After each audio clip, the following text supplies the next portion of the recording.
প্রশান্ত মহাসাগরীয় অঞ্চলে চীনের ক্রমবর্ধমান নৌশক্তি ও আধিপত্য রুখতে দ্রুত নতুন ধরনের জাহাজ বিধ্বংসী ক্ষেপণাস্ত্র উন্নয়নের উদ্যোগ নিয়েছে যুক্তরাষ্ট্র।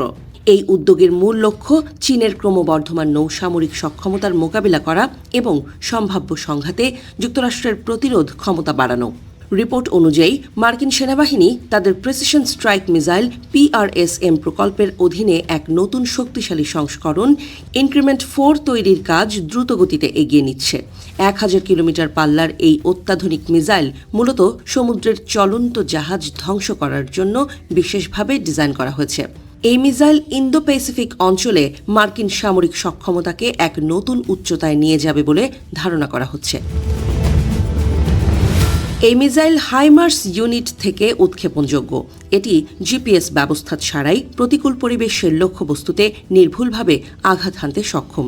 সমর বিশেষজ্ঞদের মতে এই ব্যালিস্টিক মিসাইল শব্দের চেয়ে 5 গুণ বেশি গতিতে লক্ষ্যবস্তুতে আছড়ে পড়বে। এই গতি চীনের বিমানবাহী রণতরীগুলোর শক্তিশালী 3 স্তরের প্রতিরক্ষা ব্যবস্থা ভেদ করার জন্য অত্যন্ত প্রয়োজনীয়। বর্তমানে মার্কিন সামরিক বহরে থাকা টাইফন এবং অ্যানমেসিস মিসাইল দুটির মধ্যকার দূরত্বের বড় ঘাটতি রয়েছে। এই 1000 কিলোমিটার পাল্লার মিসাইল তা পূরণ করে একটি শক্তিশালী প্রতিরক্ষা বলয় তৈরি করবে। তবে মার্কিন নৌবাহিনীর নতুন সমর কৌশলগত সক্ষমতার সামনে বেশ কিছু কঠিন চ্যালেঞ্জ ও সীমাবদ্ধতাও প্রকট হয়ে উঠেছে। প্রথমত, প্রতিটি প্রিসিশন স্ট্রাইক মিসাইলের নির্মাণ ব্যয় প্রায় 16 লাখ মার্কিন ডলার। একটি মিসাইল তৈরি করতে 15 মাসেরও বেশি সময় লাগে। ফলে যুদ্ধের জরুরি পরিস্থিতিতে বিষয়টি বড় ধরনের সংকটের সৃষ্টি করতে পারে। সাম্প্রতিক এক প্রতিবেদন অনুযায়ী ইরানের বিরুদ্ধে অপারেশন এপিক ফিউরি শুরু হওয়ার আগে আমেরিকার হাতে মাত্র 90টি এমন মিসাইল ছিল, যার একটি বড় অংশ ইতোমধ্যে ব্যবহার করে ফেলেছে আমেরিকা। এই মিসাইলের মজুদ আগের অবস্থায় ফিরিয়ে নিতে প্রায় 46 মাস সময় লাগতে পারে। এছাড়া হেরিটেজ ফাউন্ডেশনের পক্ষ থেকে সতর্ক করা হয়েছে, আমেরিকার বর্তমান মিসাইল উৎপাদন ক্ষমতা যুদ্ধের বাস্তব চাহিদার তুলনায় অত্যন্ত কম।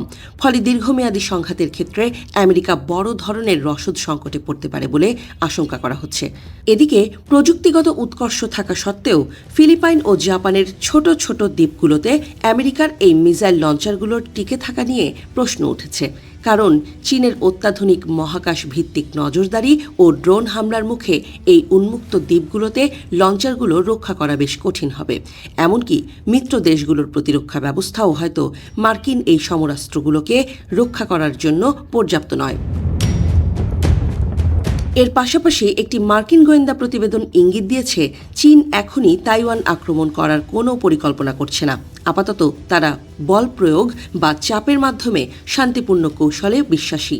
ফলে আমেরিকার এই নতুন হাইপারসনিক মিসাইল চীনের এই দীর্ঘমেয়াদী এবং বহুমুখী কৌশলের বিরুদ্ধে রণক্ষেত্রে কতটা কার্যকর প্রমাণিত হবে তা নিয়ে গভীর সংশয় থেকেই যাচ্ছে।